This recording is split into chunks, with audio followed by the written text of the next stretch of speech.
போய் குளத்துலையும் குட்டையிலையும் ஏரியில போய் குளிக்கிறோம், ஷாம்பு போட்டு சோப்பு போட்டு தேய்க்கிறோம். எதுக்காக? அழுக்கு, சரீரத்தில் இருக்கிற அழுக்கு போகணும் என்பதற்காக அவ்வளவு தொவி. இப்ப எல்லாரும் குளிச்சுட்டு துவைச்சுதான் வந்திருக்கிறோம். இல்லையா?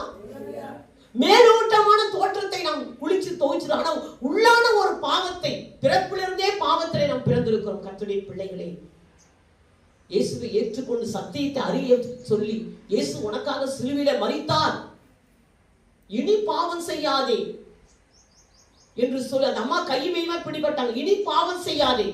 இயேசு அறியாத முன்னாடி எப்படி வேணாலும் வாழ்ந்திருக்கலாம். இயேசுதான் மெய்யான தெய்வம். அவர் உனக்காக, சத்தியமே அதான், உனக்காக சிலுவையிலே உன் பாவங்களுக்காக மரித்தார் என்று சத்தியத்தை சொல்லும் பொழுது நாம் பாவம் செய்யக்கூடாது. அல்லேலூயா. பாவம் செய்யக்கூடாது. பாவத்தின் சம்பளம் மரணம். இயேசுவை ஏற்றுக்கொண்டு உனக்கு என்ன கிடைச்சது? என்ன கிடைக்கிறது? மனம் திரும்புங்கள், பரலோக ராஜ்யத்தை தருவேன். இப்ப தெரியல பரலோக ராஜ்யம் என்னன்னே தெரியல, அதை குறிச்சு ஒரு அக்கறை கூட கிடையாது. அல்லேலூயா. இன்னைக்கு ஒரு வேளை நம்ம